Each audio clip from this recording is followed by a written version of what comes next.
Why did God choose him? Why did God choose us for this battle? And I really felt like it was a test to see how would they react. I don't know a person more deserving to be, I guess, cured or saved or healed from cancer than my father. Sometimes you don't expect something to happen to somebody. Like some people, like you don't expect some things to happen to some people. So I was like, no, I don't think so. So I was in this, even to this day, I was still in disbelief. I realized that it was a good thing for me because I have faith. Then the fear would not win because I felt fear, but faith conquered fear. And the 3 years, the journey, didn't seem that bad at all because the faith would allow us, my children and I, to believe that you would get better. And he held on to faith.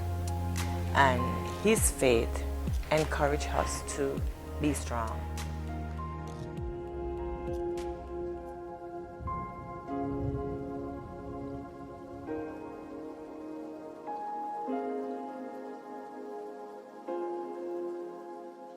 In 2017, he was at work.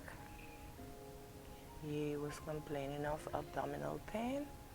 And so he went to the doctor and they thought it was, I guess they thought it was something mild and they said it was an infection. But then they found out that he have hernia. I don't know if that's the right name, but that's what I know. So you can't work with that, so they sent him off, and he came off the ship, and he went to the doctors, and they told him he was fine, but he was still having like abdominal pain, and sometimes blood in the stool, and so one doctor decided that he will do a colonoscopy, and that's when the colonoscopy shows that there was a mass, and we went away. And we have surgery, and after the surgery, well, actually, we knew before that it was cancer, but our hope was that it would be, okay. But after the surgery and all the tests and all the pathology report and everything, they found out that it was really bad and that it had spread to his liver and that it was stage 4. Oh, 3 years ago when I learned that he had cancer, I was like, no, it is not possible. I don't think so. Maybe the doctor made a mistake, because I don't think it's possible. Maybe because, something like that you wouldn't expect it to happen. Sometimes you don't expect something to happen to somebody. Like some people, like you don't expect some things to happen to some people. So I was like, no, I don't think so. So I was in this, even to this day, I was still in disbelief. I come from a family that's very faith-based, and my father in particular, throughout his entire battle with cancer, never once lost faith. So, I mean, emotionally, I'm more angry than I am sad. Because I don't know a person more deserving to be, I guess, cured or saved or healed from cancer than my father. First time hearing about the news of Harry diagnosed of cancer was one of the most devastating times of my life. The morning when I received the phone call from my mom and she told me the news, I was feeling so hurt and so down. I cried, literally tears come out my eyes. And I said to myself, why? Why Harry? I just was feeling so sad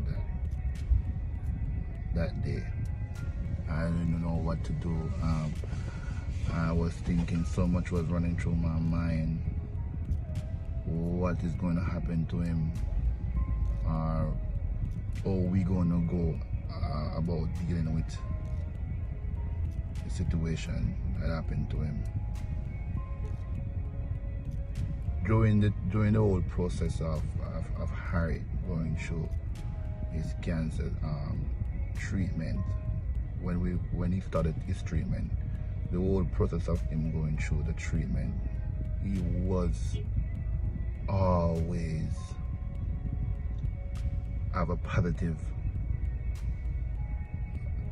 thing, a positive way about going toward it. He always saying he's gonna fight it, he's gonna fight it, he's gonna fight it, and by through God strength and power he's gonna fight it. During the whole entire years doing his treatment, doing his chemotherapy, Harry was always during time worshiping God. You could literally see God power shine on his life, because every time I would take up the phone and call him and say, Harry, how are you? How are you doing? How are you going through your treatment? It's always, yes, I'm doing great. And the next time I go to the doctor, I'm gonna get a good news. When we found out that my dad had cancer, we weren't afraid. We were disappointed though. It was a tough journey. When we found out, we took a flight right away from Jamaica, went to the United States, and we started treating him. He did his first surgery. We didn't have a doctor, we didn't have a primary care doctor, we didn't have anything, because it just all came up sudden. It was just suddenly we found out that he was diagnosed with stage 4 cancer. And for me, it was a lot of stress. I was just trying to get my life together. Had been in America for very long, and this was just not expected. And the journey was just extremely challenging. After his first surgery, they told us that the cancer did spread to his liver, and it was stage 4. He did chemotherapy, and then after he did the chemotherapy, they said he was okay, only had scar tissues. Then he went back to work, and we thought, wow, everything is really going to be okay. And then boom, he had to come off the ship, and it was like we were starting all over again. And I was really questioning God, like, why are we in this position? And a lot of the days we would have to drive to New York to chemotherapy. I mean, we tried everything to save his life. We did chemotherapy, we did radiation, we did herbal regimes. I mean, he changed his diet totally. He would exercise more. He just did everything that we were told that would be a cure for the cancer, and none of it was working. And each time we went to the doctor, we would hear bad news, bad news, bad news. But again, he had so much faith. We weren't really unhappy, but we were challenged severely. Sleepless nights, anxiety, a lot of it was just so much, being in those hospitals waiting to hear if he's okay, if he's out of anesthesia, all of that. It was just really, really challenging, to watch him go through all of that. He had a lot of scars on his body from all the surgeries, and some days it would feel like instead of it's getting better, it's getting worse. And it was just the hardest time I've ever had in my entire life. It was just so hard to maneuver, work and everything with all that was going on. When he was diagnosed, he migrated to the U.S., where we spent quite a lot of time together. During his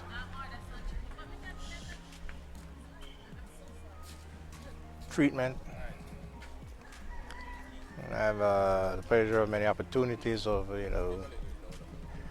I had the opportunity of being there, take him to some of his appointments.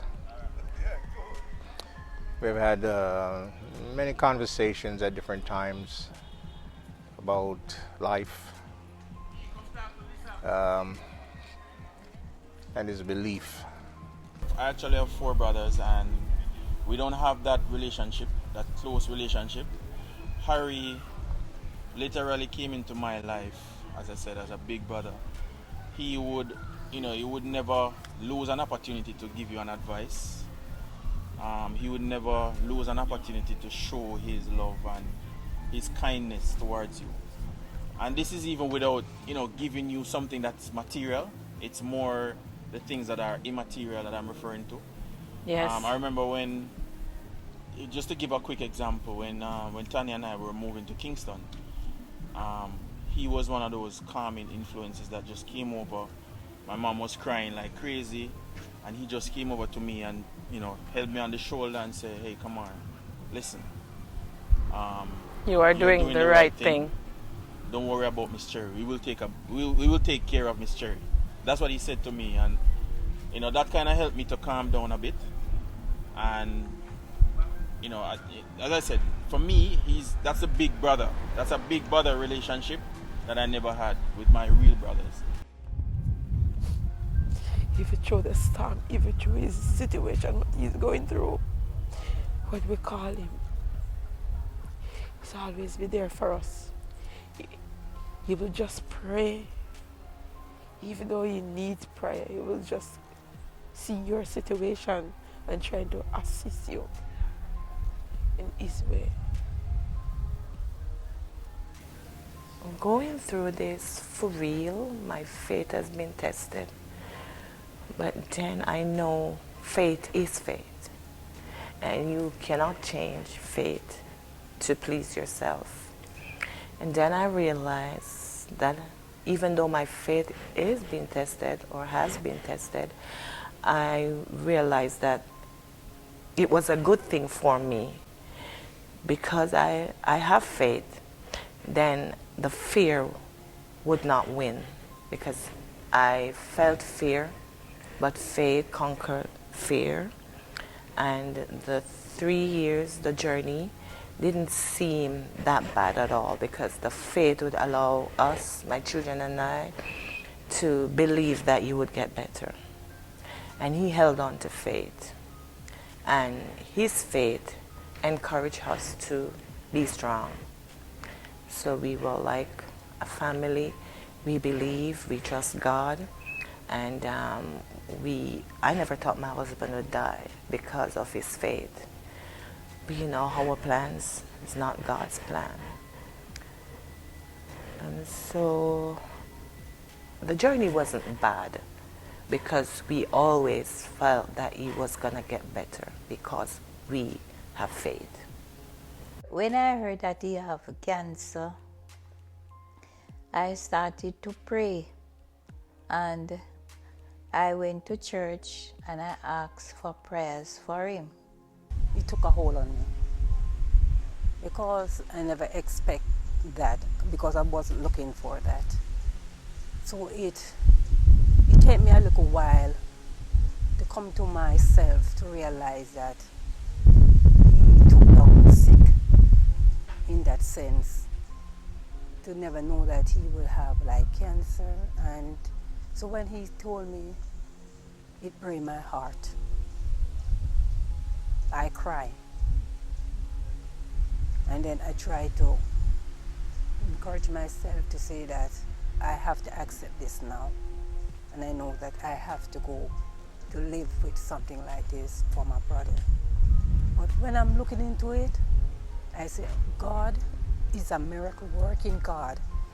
And I know that he have that faith, and I know that God going to come through for him. Because we believe that God work in plenty many ways. We have proven God in so many ways. Because growing up, we grow up in church to know that there is a God and He can do all things through Christ that strengthened us. Our daughter, what was gifted, and she called me on the phone and she says, "All right, Mom, you sound very low, but I'm going to pray and I know God is going to deliver him. And if him even be delivered and God take him, he will live sometimes that you can see." And we pray. I was so surprised because I wasn't looking for nothing from him. And they say, "He sent this for you." He sent me a money. I hold it up and I said, "Thank you, Jesus." Almost every day he used to call me on the phone. And he used to talk and says, God is going to deliver him.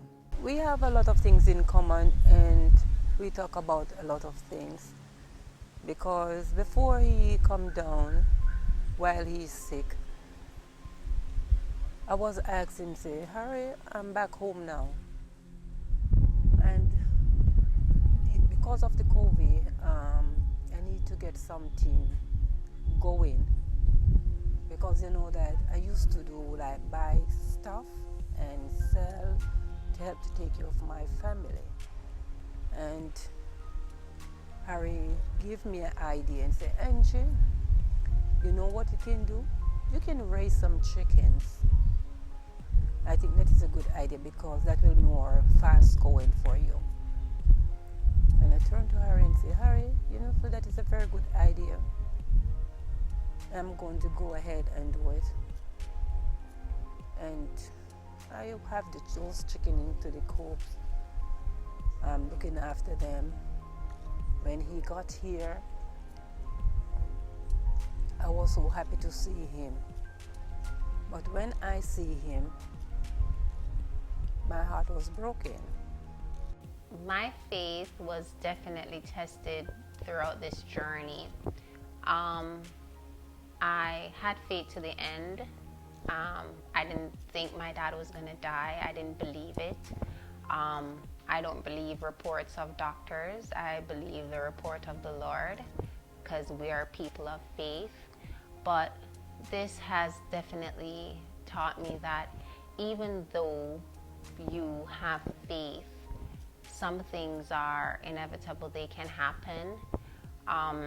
It doesn't mean that you have lost the battle because we know that when you die and you die in Christ, there's life eternal after that.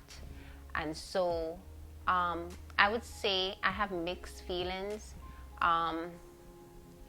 My faith is strengthened because I know that I have to remain faithful. I have to serve the Lord to see him again. But I'm not sure how I feel about faith in it because I had like top level faith, but I know that our plans are not God plans. Strength that he had, I don't know if I could have managed something like that. But he always, Milton, I'm doing great and I'm gonna do better and everything's gonna be all right. Don't worry, don't stress, keep trusting God. Ariel, the spiritual life for God helped me to be a better person. Going through the whole entire process would help me to be a better person. You know, he always would say, Milton, you know, with Christ, all things is possible. Just always trust in God and always put God before you do anything. Whenever time I take up the phone during the whole process, to call him, it's always a positive word to say to me. You know, he always wishes me the best and that everything's gonna be okay, son. You know, I love you and all. I really missed him. I really do miss him. I really do. And I can tell you, I'm not of a doubt. Harry's spiritual life going through his chemo was one of the main thing that bring him through the whole entire time going through the his chemotherapy. And he always fight. He always say, I'm gonna fight, and I'm gonna fight because I'm fighting for my family. I'm fighting for my kids, and I'm fighting for my wife and everybody else. I'm fighting for them. And he always have that determination. Say, I'm gonna fight this, and I'm gonna fight this, and I'm gonna fight this, man. I'm gonna fight this. But God knows what's yes. You know, watch him fighting, it was very hard at nights, especially after surgeries, many surgeries. And there's no words to really express how I feel. I'm trying to find a path, but I don't see one right now. I've lost, other from God and my children, I've lost everything. Because the material stuff that he worked so hard to give us, you know, they don't mean anything right now. Because we're all so sad and broken. So, as I said, other from God and my children, I've lost everything. Because he was just really, really, really an awesome person. The life that you live, it's not like anybody's invincible or certain things can't happen to some people. But my faith was tested because I didn't believe that my dad deserved what happened to him. Nobody's perfect, but my dad, he did strive for perfection. He was a great person, and I see a lot of people out there, some of them, they don't eat right, they smoke, they drink, they're not kind, and they're living happy and healthy. My dad didn't drink, he didn't smoke, he didn't do anything unhealthy. He was a kind person, he loved life, he wanted to live.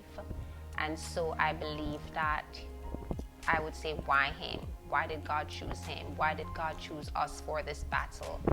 And I really felt like it was a test to see how would they react.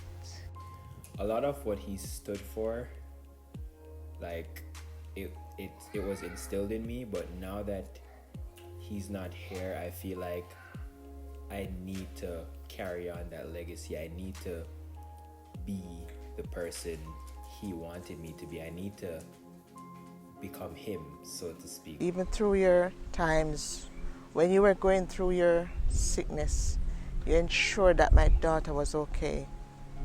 While you were sick, you got a job for her on the ship.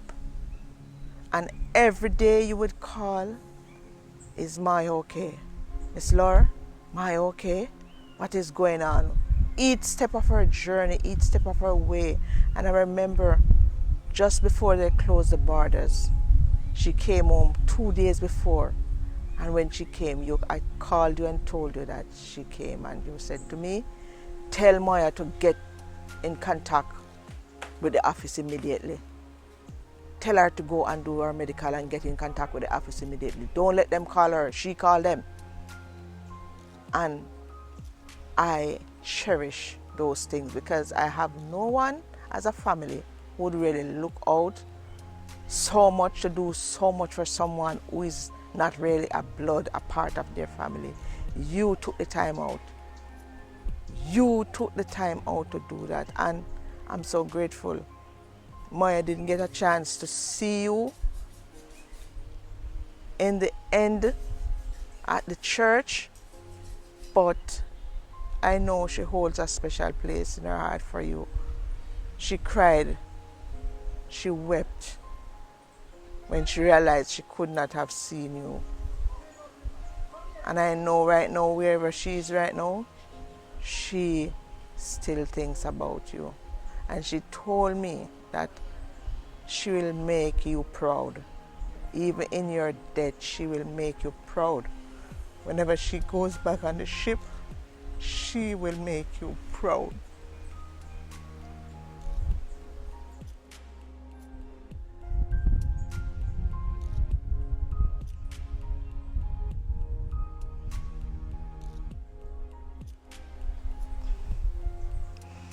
can't no more, you know?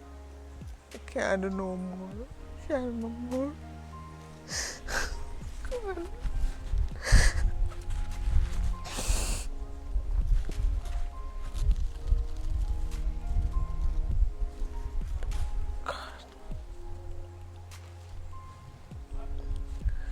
All over you made a way. We're standing here only because you made a way.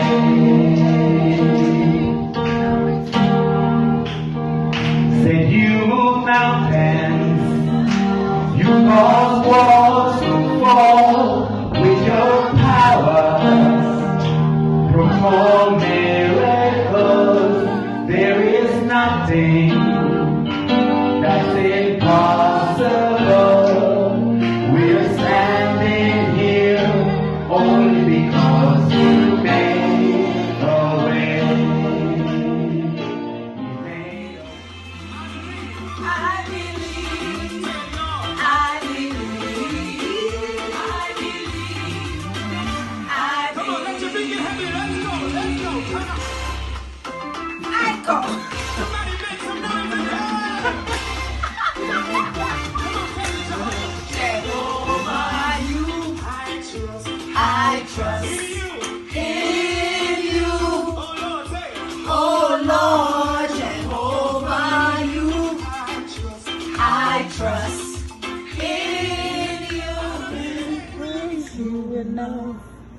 Even if I tried, you've been so good. You've been so good. You've been so good.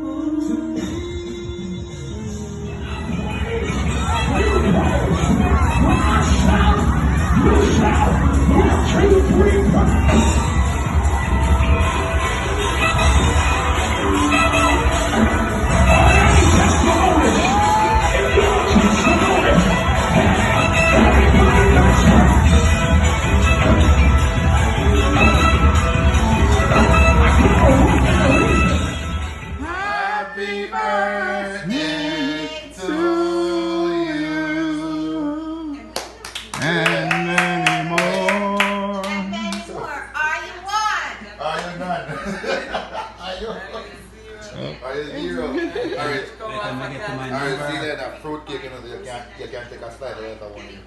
Thank you so much. Carry, not for you. So you have come to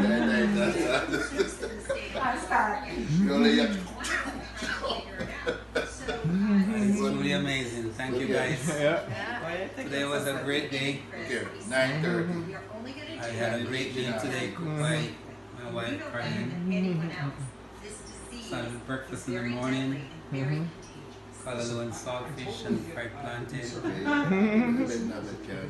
Lunchtime I had crab legs for lunch, I had lobster for dinner. And now I have fruit cake for dessert and midnight snack. And a family that love and care for me. Give God thanks. Yeah. Thank you. Okay. Now I shall eat some cake. Speech. Cake. Well, I just want to say I'm very happy that I'm an offspring of the Simons. I can't express the way I feel, but I'm really choked up with the fact that I'm royalty, okay?